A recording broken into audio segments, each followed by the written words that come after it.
Hello guys, once again a very warm welcome to all of you at your own YouTube channel Chemistry by Shivanshan. Guys last session तक हम लोग ये discuss कर चुके थे कि किस तरह से मोल कंसेप्ट को यूटिलाइज या अप्लाई किया जा सकता है in case of the substance present in the gaseous phase और इन दी वेपर फेज। चलिए डिस्कस करते हैं आज के टॉपिक को, that is the average molar मास। अगर हम यहाँ पे बात कर रहे हैं मोलर मास की, तो अगर मैंने सब्सटेंस में एटम लिया है तो मैं इसको बोल सकता हूँ एवरेज एटॉमिक मास, और अगर मैंने सब्सटेंस में मॉलिक्यूल लिया है तो मैं इसे बोल सकता हूं average molecular mass. But in general हम इसे क्या बोलते हैं, एवरेज मोलर मास बोलते हैं।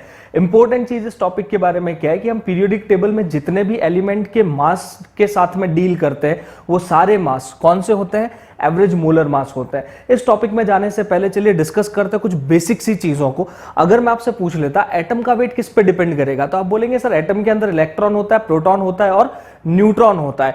अगर हम इलेक्ट्रॉन, प्रोटॉन और न्यूट्रॉन के मास को जोड़ दें तो जो मास बनेगा वो किसका होगा, एटम का होगा। ये बिल्कुल सही बात है। बट इलेक्ट्रॉन का मास क्या होता है, ऑलमोस्ट नेग्लिजिबल होता है, इसलिए हम उसे एटम के मास के कैलकुलेशन में कंसीडर नहीं करते। किस तरह से होगा चलिए देखते हैं। देखिए होता क्या है, मास ऑफ जो न्यूट्रॉन होता है वो अप्रोक्सीमेटली इक्वल होता है किसके, मास ऑफ प्रोटॉन के। मैं फिर से बोल रहा हूं, mass of neutron is approximately equal to the mass of proton. But अगर कभी आपसे डायरेक्ट क्वेश्चन आ गया कि प्रोटॉन और न्यूट्रॉन में से कौन हैवी है, तो आप हमेशा ध्यान रखेंगे न्यूट्रॉन जो होता है वो थोड़ा सा हैवी होता है किसके कंपैरिजन में, प्रोटॉन के कंपैरिजन में। अब तो मास ऑफ न्यूट्रॉन और मास ऑफ प्रोटॉन क्या है, ऑलमोस्ट इक्वल होता है। और इनका मास कितना होता है, इसका मास होता है, एक प्रोटॉन का ले लो या एक न्यूट्रॉन का ले लो, इनका मास होता है 1.67 इंटू 10 टू दी पावर -24 ग्राम। और हमें पता है कि इसी वैल्यू को हम क्या बोलते हैं, 1 AMU या 1 U बोल देते हैं, यूनिफाइड मास बोल देते हैं। अब अगर मैं आपसे बोलता 1 मोल प्रोटॉन होता या 1 मोल न्यूट्रॉन होता तो उसका मास कितना होता, तो mass of 1 mole of proton और neutron will be equal to what, 1 gram. ये हमें पहले से पता है कि जब भी 1 AMU को Na से मल्टीप्लाई कराते हैं हमें क्या मिलेगा, 1 ग्राम मिलेगा। ये हम पहले डिस्कस कर चुके। अब अगर मैं बात करूं मास ऑफ इलेक्ट्रॉन की, तो इलेक्ट्रॉन का मास कितना होता है, इलेक्ट्रॉन का मास होता है 9.1 इंटू 10 टू दी पावर -28 ग्राम। अब अगर मैं इसके 1 मोल का मास निकालने जाता तो इसको किससे मल्टीप्लाई कराता, 6 इंटू 10 टू दी पावर 23 से। और अगर हम इसे सॉल्व करते तो ये होता हमारे लिए 10 टू दी पावर -5 ग्राम, और ये मल्टीप्लाई होके हो जाता आपके लिए 54.6। अगर आप इसका पॉइंट हटा के या 10 टू दी पावर -5 को सॉल्व करके लिखते तो it would have been approximately equal to 0.00055 gram. तो ऑलमोस्ट 1 मोल इलेक्ट्रॉन का मास क्या होता है, नेग्लिजिबल होता है। जबकि 1 मोल प्रोटॉन ले या 1 मोल न्यूट्रॉन ले तो उनका मास कितना आएगा, 1 ग्राम आएगा। अब अगर मैं आपसे बोल देता कार्बन 12 का मास कितना होगा, तो हम लोग ये जानते हैं कि जो नंबर नीचे लिखा होता है that is the atomic number, ये नंबर ऑफ प्रोटॉन को बताता है। बट जो मास नंबर होता है ये किसको दिखाता है, ये प्रोटॉन और न्यूट्रॉन के समेशन को दिखाता है। हमें पता है एक प्रोटॉन होता या एक न्यूट्रॉन होता तो उसका मास कितना होता, 1 ग्राम। तो कार्बन 12 का मास कितना हो जाएगा हमारे लिए, 12 ग्राम हो जाएगा। अगर अब मैं आपसे बात करूं C613 की, तो इसका मास नंबर 13 है, तो इसका वेट कितना होना चाहिए था, 13 ग्राम। किसके लिए, 1 मोल के लिए। तो आप 1 मोल C12 ले, वेट कितना आएगा, 12 ग्राम। 1 मोल C13 ले, वेट कितना आएगा 13 ग्राम आएगा। बट जब हम पीरियोडिक टेबल की बात करते हैं तो हम कार्बन का मास कितना लेके चलते हैं, 12.01 ग्राम फॉर 1 मोल। इसी तरह से अगर मैं क्लोरीन की बात करूं तो क्लोरीन के 2 आइसोटोप्स हैं, Cl35 है। अब आइसोटोप का मतलब क्या है, जिनके मास नंबर तो क्या होते हैं, सेम होते हैं, बट जिनके एटॉमिक नंबर क्या होते हैं, सेम होते हैं, और मास नंबर क्या होते हैं, डिफरेंट होते हैं। अब अगर मैं यहां पे आइसोटोप्स लेता क्लोरीन के, तो एक होता मेरे पास में Cl1735, दूसरा होता Cl1737। तो ये आइसोटोप्स है क्योंकि इनके एटॉमिक नंबर तो सेम है बट मास नंबर क्या है, इनके डिफरेंट है। अब अगर मैं यहां से इसका मास निकालूं तो कितना आएगा, Cl35 के 1 मोल का वेट कितना आएगा, 35 ग्राम आएगा। और Cl37 के 1 मोल का मास कितना आएगा, 37 ग्राम आएगा। बट जैसे ही हम पीरियोडिक टेबल की बात करते हैं, पीरियोडिक टेबल में क्लोरीन का वेट कितना लेते हैं, 35.5 ग्राम लेते हैं। तो ये डिफरेंस कहां से आ रहा है? तो देखिए ये जो डिफरेंस वाली बात है कि कार्बन का वेट 12.01 है, क्लोरीन का वेट 35.5 ग्राम है, ये सारे कैलकुलेट किए जाते हैं कौन से कॉन्सेप्ट के ऊपर? एवरेज मोलर मास के कॉन्सेप्ट के ऊपर। तो I hope up to this part is clear. चलिए अब डिस्कस करते हैं एवरेज मोलर मास को और इसमें कौन से फॉर्मूले हम लोग यूटिलाइज करने वाले हैं। अब डिस्कस करते हैं कि एवरेज मोलर मास के फॉर्मूले किस तरह से होंगे और कौन से इसके क्वेश्चंस बनते हैं। अगर मैं आपसे बोल देता मोल का बेसिक फॉर्मूला हम कौन सा यूज करते, तो आप बोलेंगे मोल का फॉर्मूला हम यूज करते हैं mass divided by molar mass. अब अगर मैं यहां से डिफाइन करूं मोलर मास को, तो मोलर मास किसके इक्वल होगा? मोलर मास इक्वल करेगा किसको? मास डिवाइडेड बाय मोल्स को। अब अगर मैं आपको बोलूं मोलर मास के आगे एवरेज लगा दो, तो जैसे ही आप इसको करोगे एवरेज मोलर मास, मास की जगह हम क्या वर्ड यूज कर लेंगे? Total mass divided by the total moles. तो पहला फॉर्मूला अगर एवरेज मोलर मास का देखें तो क्या बनता है? Total mass divided by total moles. और अगर इसी को हम एक्सटेंड करें तो हम यहां पे लिख सकते हैं N1M1 plus N2M2 divided by N1 plus N2। अब हो सकता है यहां पे अगर मान लीजिए 3 स्पीशीज होती, 4 होती, तो ये N3 M3 N4 M4 तक चलते चले जाता। बट अभी के केस में देखें तो N1 और N2 किसको डिफाइन कर रहे हैं? N1 और N2 दिखा रहे हैं mole of species 1 and mole of species 2। M1 M2 किसको दिखा रहे हैं? Mass of species 1 and mass of species 2। चलिए अब इसके ऊपर बेसिस, अब ये बेसिक कॉन्सेप्ट तो इतना ही है। अब इसके ऊपर क्वेश्चन किस तरह से फॉर्मुलेट होते हैं, पहले क्वेश्चन को डिस्कस करते हैं। पहला क्वेश्चन आपसे बोल रहा है calculate M average, that is the average molar mass of air if it has 80% by mole of nitrogen. हम ये आपको ये मानते हुए चलना है कि यहां पे एयर का कंपोजिशन क्या है? एयर का कंपोजिशन है N2 और O2 का। तो हम ये मान के चल रहे हैं एयर में नाइट्रोजन और ऑक्सीजन अवेलेबल है। इस नाइट्रोजन ऑक्सीजन के कंपोजिशन के अंदर 80% बाई मोल कौन प्रेजेंट है? नाइट्रोजन है। तो मैं यहां पे बोल सकता हूं कि अगर मैंने 100 मोल लिए होते किसके? एयर के, तो इसमें 80 मोल तो किसका आता मेरे पास? नाइट्रोजन का। रेस्ट 20 मोल किसका आ जाता मेरे पास में? ऑक्सीजन का आता। तो अब हम बोल सकते हैं कि एयर का जो एवरेज मोलर मास होगा वो किसको इक्वेट करेगा? तो पहले मैं ले लूं नाइट्रोजन। नाइट्रोजन के मोल्स कितने हैं? 80 मल्टीप्लाइड बाय इसका मोलर मास नाइट्रोजन का कितना हो गया? 28। फिर हम बात करें ऑक्सीजन की, तो यहां पे रखेंगे ऑक्सीजन 20 उसके moles multiplied by molar mass कितना है? 32 divided by N1 plus N2 कितना होगा यहां पे? 100। अगर हम इसको सॉल्व करें तो ये कितना हो जाएगा? इसके लिए तो आएगा ये 640 और इसके लिए हो जाएगा 2240 डिवाइडेड बाय 100 और ऐड करेंगे तो ये हो जाएगा हमारे लिए 0882 28.80। तो what is the average molar mass of the air? तो एयर का एवरेज मोलर मास कितना होगा? 28.80 होगा। I hope up to this part is clear. चलिए मूव करते हैं, नेक्स्ट करते हैं क्वेश्चंस को। पहला क्वेश्चन आपसे बोल रहा है calculate the M average, calculate the average molar mass of the carbon if carbon is a mixture of C12 and C13 और नेचर में C12 की परसेंटेज एबंडेंस है 99% और C13 की परसेंटेज एबंडेंस है 1%।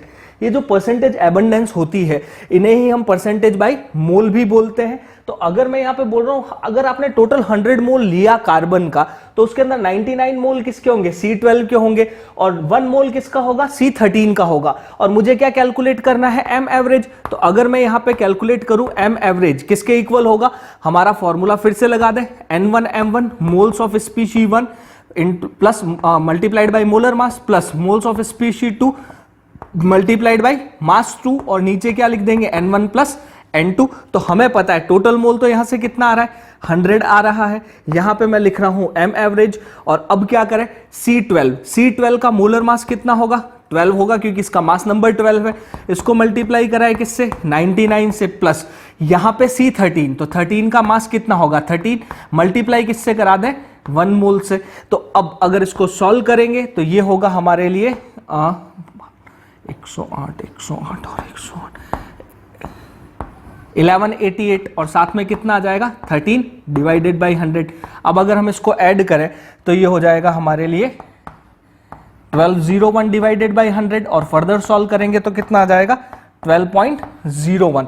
तो देखिए इस तरह से कैलकुलेट होता है एवरेज मोलर मास, जो हम यूज करते हैं कहां पे, पीरियोडिक टेबल में। तो इसका मतलब ये कि हमारे पास जितने भी एलिमेंट्स हैं उन सबके क्या प्रेजेंट होते हैं, आइसोटोप्स प्रेजेंट होते हैं, और उन आइसोटोप्स की परसेंटेज एबंडेंस या नेचर में प्रेजेंट परसेंटेज बाय मोल्स के ऊपर हमने कैलकुलेट किया है किनको, एवरेज मोलर मास को, जो हम पीरियोडिक टेबल में यूज करते हैं। चलिए मूव करते हैं नेक्स्ट क्वेश्चन की तरफ। क्वेश्चन हमसे बोल रहा है calculate the percentage by mole and percentage by mass of Cl35 if chlorine is a mixture of Cl35 and Cl37, और साथ में क्या दे दिया इसने, एम एवरेज दे दिया। तो अब इसने क्वेश्चन में किया क्या, इसने क्वेश्चन में हमें M average that is average molar mass दिया है, आइसोटोप्स दे दिए, आइसोटोप के मास हमें पता है, हमें अब किसको कैलकुलेट करना है, परसेंटेज बाय मोल्स को कैलकुलेट करना है। तो चलिए शुरू करते हैं। जैसे बोल ही रहा है percentage by mole, that means हमें कैलकुलेट किससे करना है, आउट ऑफ 100 कैलकुलेट करना है। हाँ, अगर आप चाहें तो आप किसी भी नंबर से कैलकुलेट कर सकते हैं, फाइनली आपको उसको कन्वर्ट करना पड़ेगा किसमें, समथिंग आउट ऑफ 100 के अंदर। तो हम सीधा ही 100 से कंसीडर करें तो यहां पे क्लोरीन के दो आइसोटोप है, पहला आइसोटोप है Cl35, दूसरा आइसोटोप है हमारे पास में कौन सा, Cl37। मैं मान लूं कि जो हमने टोटल सैंपल लिया था उस सैंपल में x मोल किसके थे, Cl35 के थे, तो 100 माइनस x मोल किसके हो जाएंगे हमारे पास में, Cl37 के हो जाएंगे। अब अगर इसको सॉल्व करें तो m एवरेज तो है हमारे पास में कितना, 35.5, किसको इक्वेट करेगा, N1 इंटू M1, तो मास इसका कितना है 35, मल्टीप्लाई किससे करा दे इसको, x से, प्लस इसका मास कितना है 37, मल्टीप्लाई किससे करा दे 100 माइनस x से, और डिवाइड किससे कर दे इसको 100 से। I hope up to this part is clear. अगर इसको फर्दर सॉल्व करते, क्रॉस मल्टीप्लाई 3500 कितना हो जाता 50 equal to 35x plus 3700 minus 37x। अगर यहां से सॉल्व करते तो ये हो जाता कितना, माइनस का 2x, और ये वैल्यू इधर आती तो कितना बना देती, माइनस का 150। सही है। अब 3550 में से 3700 को माइनस कर ले, कितना बचेगा, माइनस का 150। माइनस तो दोनों साइड से कैंसिल हो जाते, और x की वैल्यू कितनी आ जाती, 75% आती।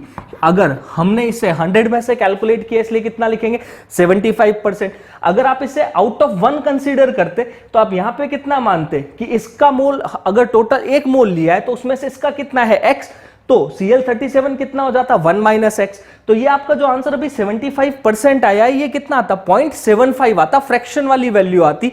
और जब आप फ्रैक्शन को 100 से मल्टीप्लाई करवा देते हैं, वो फ्रैक्शन किस में कन्वर्ट हो जाता है, परसेंटेज में कन्वर्ट हो जाता है। I hope up to this part is clear. तो पहला पार्ट तो हमारा सॉल्व हो गया, परसेंटेज बाय मोल कितना है 75% है।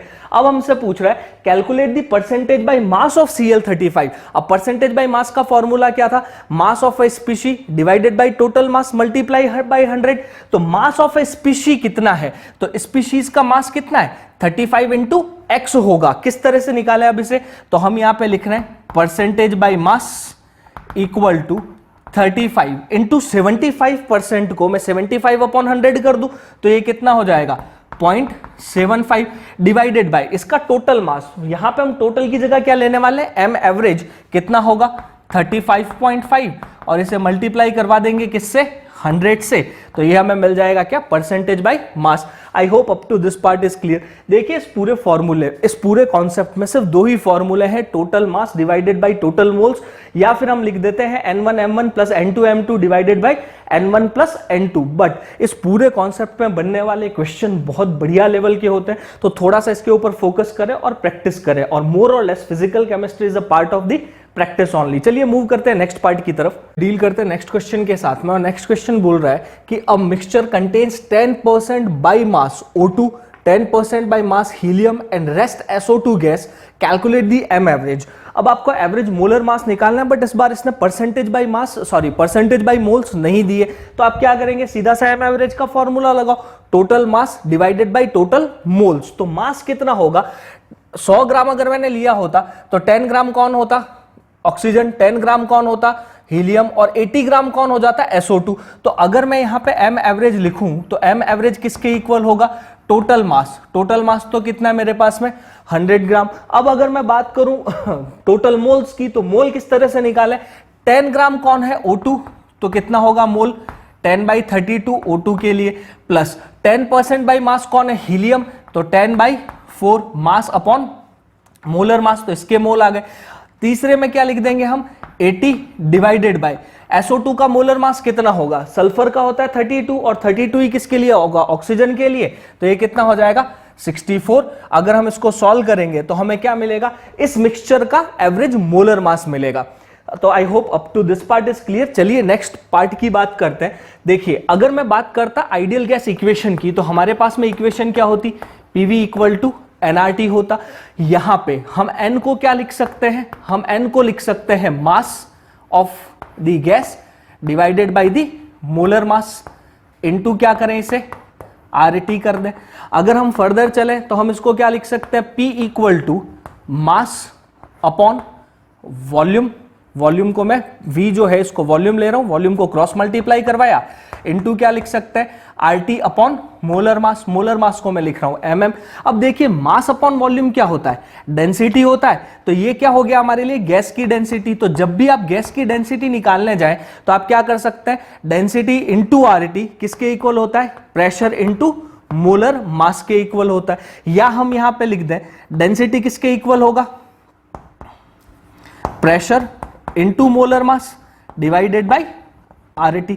अब ये फॉर्मूला अभी डिस्कस करने का सेंस क्या है, देखो सेंस ये है कि अगर आपके पास में एक सिंगल गैस है तो सिंगल गैस का मोलर मास डायरेक्टली आप मोलर मास से ही निकालेंगे। बट अगर आपके पास में मिक्सचर ऑफ द गैस पड़ा है, मान लीजिए आपने दो नॉन रिएक्टिंग गैसेस को मिक्स कर दिया और आपसे क्वेश्चन में पूछ लिया कि कैलकुलेट करो मोलर मास कितना है, तो अब आप मोलर मास कैलकुलेट नहीं करेंगे, मिक्सचर है इस केस में, वहां पे कौन सा मोलर मास आएगा, एवरेज मोलर मास आएगा। और एवरेज मोलर मास के हमारे पास में कौन सा formula, total mass divided by total mole, या फिर अगर उनके परसेंटेज बाय मोल दे रखे तो N1 M1 plus N2 M2 divided by N1 plus N2।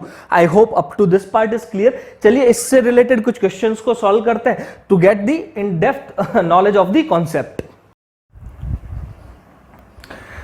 चलिए अब डील करते हैं ऐसे क्वेश्चन में जिसने बहुत सारे कॉन्सेप्ट्स को क्या किया, एक साथ में यूटिलाइज किया है। अब क्वेश्चन आपसे बोल रहा है कि dry air is a mixture of N2 and O2 having the density of 1.15 gram per litre at 300 kelvin temperature and 0.9736 atm pressure, then calculate the percentage by mass of N2 in the air. अब देखिए हमें करना है क्या, percentage by mass N2 को calculate करना है। तो हम सबसे पहले यहां पे देखें मिक्सचर दिया है, मिक्सचर में क्या दिया है, डेंसिटी गिवन है, टेम्परेचर गिवन है, प्रेशर गिवन है। तो हम यहां से क्या कैलकुलेट कर सकते हैं, मोलर मास। बट ये मिक्सचर है तो मिक्सचर के लिए मोलर मास कौन सा आएगा, एवरेज मोलर मास आएगा। तो चलिए सॉल्व करते हैं। हमें पता है कि प्रेशर इनटू, अभी मैं mm की जगह क्या लिख रहा हूं, m एवरेज लिख रहा हूं, किसके इक्वल होता है, डेंसिटी इंटू RT के इक्वल होता है। तो यहां से m एवरेज किसके इक्वल हो जाएगा, DRT डिवाइडेड बाई प्रेशर। तो डेंसिटी कितनी दी है, मैं सीधी लिख दूं 1.15 मल्टीप्लाइड बाय R की वैल्यू हमें पता है कितनी होती है, 0.0821 atm लीटर पर मोल केल्विन। टेम्परेचर कितना दिया है, 300 केल्विन, और साथ में इसने क्या दिया है, प्रेशर, और प्रेशर कितना है 0.9736 atm है। जब हम इसको सॉल्व करेंगे तो देखिए वैल्यू मैं आपको बता रहा हूं, इसकी सीधी सी वैल्यू देखिए, इसमें कैलकुलेटर को यूज करना पड़ेगा, कैलकुलेशन थोड़ी सी लंबी है तो मैं आपको बता रहा हूं यहां पे इसका सॉल्यूशन कितना आएगा, 29.09 आएगा। तो m एवरेज कितना आया, 29.09। अब यहां पे चूंकि हम मॉलिक्यूल ले रहे थे, कौन सा मास हो जाएगा, एवरेज मॉलिक्यूलर मास हो जाएगा, या हम सिंप्लीफाइड इसको बोलते हैं एवरेज मोलर मास। अब हमें निकालना है परसेंटेज बाय मास। तो परसेंटेज बाय मास के लिए पहले हमें मास पता होना चाहिए, और मास किस तरह से पता होगा, मास तो मुझे पता है 28 होगा, पर इस मिक्सचर के अंदर कितना होगा उसके लिए मुझे इसके मोल्स भी पता होने चाहिए। तो पहले हम कैलकुलेट करें किसको, परसेंटेज बाय मोल्स को। तो चलिए शुरू करते हैं। तो m एवरेज कितना दिया है, आया है मेरे पास एयर का 29.09। इसके अंदर N2 भी प्रेजेंट होगा और इसके अंदर O2 भी प्रेजेंट होगा। मुझे पता है N2 का मास कितना होता है 28 और O2 का मास कितना होता है 32 होता है। अब मैं मान लूं कि इसके अंदर x मोल, अगर मैंने इसके 100 मोल लिए होते तो 100 में से x मोल किसके होते, N2 के होते, तो 100 माइनस x मोल किसका आ जाता मेरे पास में, O2 का आता। अब हम अपना फॉर्मूला अप्लाई कर सकते हैं कि m एवरेज किसके इक्वल होगा, 29.09, किसको इक्वेट करेगा, 28 mass multiplied by moles x plus 32 multiplied by 100 minus x, इसको डिवाइड कर दे किससे, 100 से। ये सॉल्व होता तो कितना आता, 2909 और साथ में कितना हो जाता 28x प्लस 3200 माइनस 32x। अगर इसको सॉल्व करते तो ये हो जाता 2909 माइनस कितना होता 3200, किसको इक्वेट करता, माइनस का 4x, या हम यहां से बोल दें माइनस का 4x, और ये इक्वेट करेगा किसको, 3200, तो ये हो गया 291 को। इसको सॉल्व करें, सॉरी माइनस का, तो माइनस माइनस तो कैंसिल आउट होगा, x की वैल्यू किसके इक्वल हो जाएगी, 291 डिवाइडेड बाई 4। अगर इसको सॉल्व करें तो ये हो जाएगा 4 7 28 1 10 4 दूनी 8 20 72.25% के इक्वल। तो अभी हमने क्या कैलकुलेट कर लिया, हमने कैलकुलेट कर लिया percentage by mass of nitrogen, कितना आ रहा है 72.25, तो परसेंटेज बाय मास O2 किसके इक्वल हो जाएगा, 100 में से 72.25 को क्या कर दे, माइनस कर दे। अब मुझे क्या कैलकुलेट करना है, इसका परसेंटेज बाय मास कैलकुलेट करना है। और परसेंटेज बाय मास हम किस तरह से कैलकुलेट कर सकते हैं, ये बहुत सिंपल सी चीज है। तो हम यहां पे लिख रहे हैं परसेंटेज बाय मास किसका निकालने वाले हैं, N2 का। आप चाहें तो यहां पे O2 को भी कैलकुलेट कर सकते हैं, किसके इक्वल हो जाएगा, परसेंट मास 28, परसेंटेज कितना है। अब मैं इसको 72.25% लिखने की जगह इसको डिवाइड बाय 100 करके कितना लिख सकता हूं, 7225 डिवाइडेड बाय, अब टोटल मास हमने पहले ही कितना निकाला है, m एवरेज निकाला है, कितना होगा 29.09, और मल्टीप्लाई करवा दे किससे, 100 से, that would give us percentage by मास। तो देखिए कॉन्सेप्ट बहुत ज्यादा इजी भी है और इंटरेस्टिंग भी है। इस पे बनने वाले क्वेश्चन काफी बार कंफ्यूजिंग हो जाता है, तो कंफ्यूज नहीं होना है, सिंपल सा स्टेप फॉलो करें। दो ही फॉर्मूले हमारे पास में, total mass divided by total mole. कब यूज करना है, जब हमें परसेंटेज बाय मास दे रखा हो, और जब परसेंटेज बाय मोल्स दे रखा है तो हम यूज करेंगे N1 M1 plus N2 M2 divided by N1 plus N2। हो सकता है नंबर ऑफ स्पीशीज 2 से ज्यादा हो तो आप फॉर्मूले को एक्सपांड कर लीजिए, N3 M3 N4 N4 N5 M5 करें, और अपॉन में क्या कर दे, N1 plus N2 plus N3 plus N4 plus N5 and so on. I hope up to this part is clear. चलिए मूव करते हैं नेक्स्ट टॉपिक की तरफ। चलिए गाइस अब डिस्कस करते हैं एक नए टॉपिक को जिसे हम बोलते हैं रिलेटिव डेंसिटी। रिलेटिव डेंसिटी होती क्या है, तो हम लोग पहले यहां पे डिफाइन करते हैं रिलेटिव डेंसिटी को। जब भी आपके सामने वर्ड आएगा रिलेटिव डेंसिटी, इसका सीधा सा मीनिंग होता है कि एक सब्सटेंस की डेंसिटी को दूसरे सब्सटेंस की डेंसिटी के रेस्पेक्ट में क्या करना है, मेजर करना है। तो हम सीधा सा बोल रहे हैं it is the ratio of the density of to substances. अब अगर मैं यहां पे बोलूं रिलेटिव डेंसिटी, तो हमने यहां लिख दिया RD। RD किसके इक्वल होगा, density of substance 1 and density of substance 2। अब अगर मैं गैस की बात करूंगा तो गैस के केस में हम क्या बोलेंगे कि ये जो दोनों डेंसिटी होगी ये किसके ऊपर चलेगी, same condition of temperature and pressure. Temperature और प्रेशर की कंडीशन क्या रहती है, इसके अंदर सेम रहती है।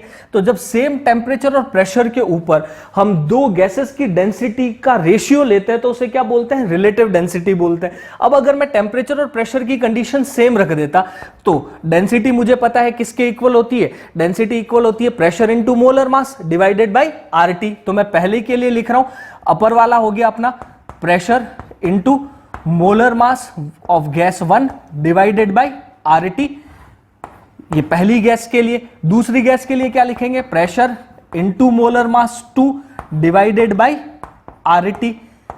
अब देखो प्रेशर और टेम्परेचर की कंडीशन क्या है, सेम है, तो ये सारे आपस में क्या हो जाएंगे, कैंसिल हो जाएंगे, और हमारे पास में रिलेटिव डेंसिटी का फॉर्मूला क्या बचेगा, molar mass of gas 1 divided by molar mass of gas 2। तो ये हो गया रिलेटिव डेंसिटी का चक्कर। अब अगर कहीं पे हमें वर्ड मिलता है वेपर डेंसिटी। तो वेपर डेंसिटी का मतलब क्या होता है? वेपर डेंसिटी का मतलब होता है density of a gas with respect to density of hydrogen gas. अगर अब मैं यहां पे हाइड्रोजन गैस भी रखूंगा तो प्रेशर टेम्परेचर तो सेम रहेगा। तो हम यहां पे बोल सकते हैं vapour density equal to the molar mass of gas 1 divided by hydrogen के रेस्पेक्ट में देखना है तो हाइड्रोजन का मोलर मास कितना होगा? 2 होगा। बस ये हो गया हमारा वेपर डेंसिटी। तो रिलेटिव डेंसिटी एक जनरल टर्म है जिसमें हम ये बोलते हैं कि it is the ratio of the densities of two gases, but in case we are using the word vapour density तो हमारी जो गैस 2 होगी वो कौन हो जाएगा? रेफरेंस एज अ हाइड्रोजन हो जाएगा। I hope up to this part is clear. Important चीज एक और क्या है, पहला जो सब्सटेंस होगा या दूसरा सब्सटेंस होगा इनकी जनरल डेंसिटी किसमें चलती है? ग्राम पर लीटर में चलती है।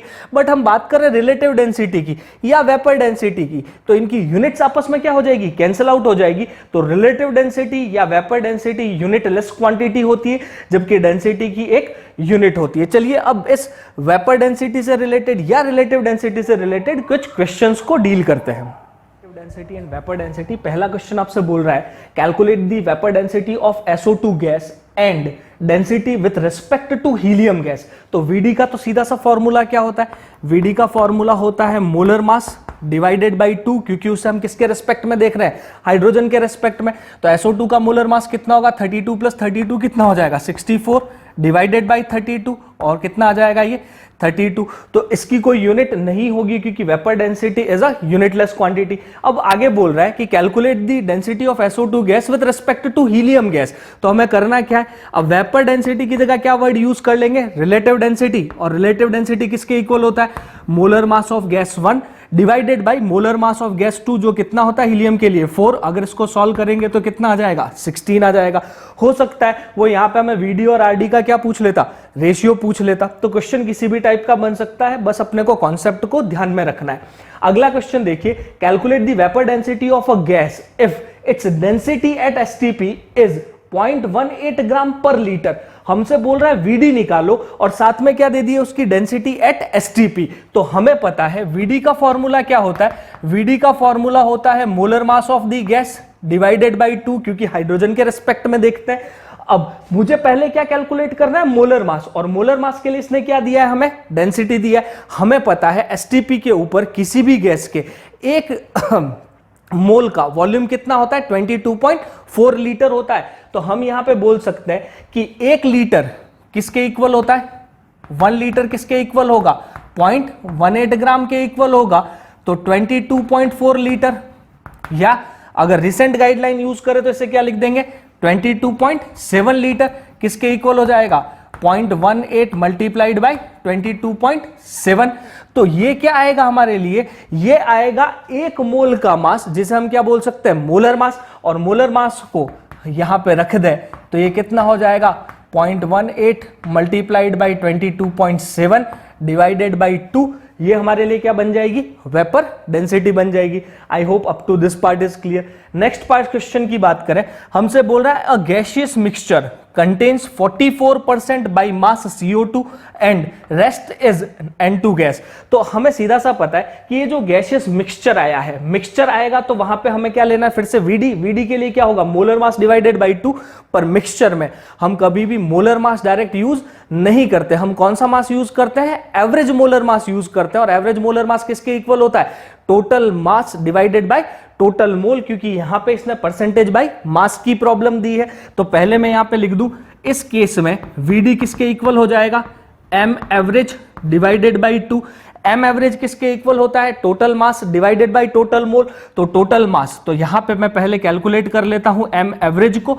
M एवरेज किसके इक्वल होगा? Total mass. टोटल मास तो हमें पता है किसके इक्वल होगा? 100 के, क्योंकि परसेंटेज में दिया है। तो टोटल मास होगा 100। 100 में 44% बाई मास कौन है? CO2। तो यहां पे मैं लिख दूं मोल्स ऑफ CO2 किसके इक्वल? 44%, मतलब 44 gram divided by molar mass 44, plus हम लोग यहां पे एक्स्ट्रा में क्या लिखने वाले हैं? 56% परटेन करेगा किसका? नाइट्रोजन का। तो 56 डिवाइडेड बाय 28, इसको सॉल्व करेंगे, ये होगा 2 टाइम्स, ये होगा 1 टाइम। तो टोटल हमारे पास में M एवरेज कितना आ गया? 100 डिवाइडेड बाय 3। अब अगर मैं यहां पे VD लिखूं तो VD किसके इक्वल हो जाएगा? 100 डिवाइडेड बाई 3 मल्टीप्लाइड बाय 2।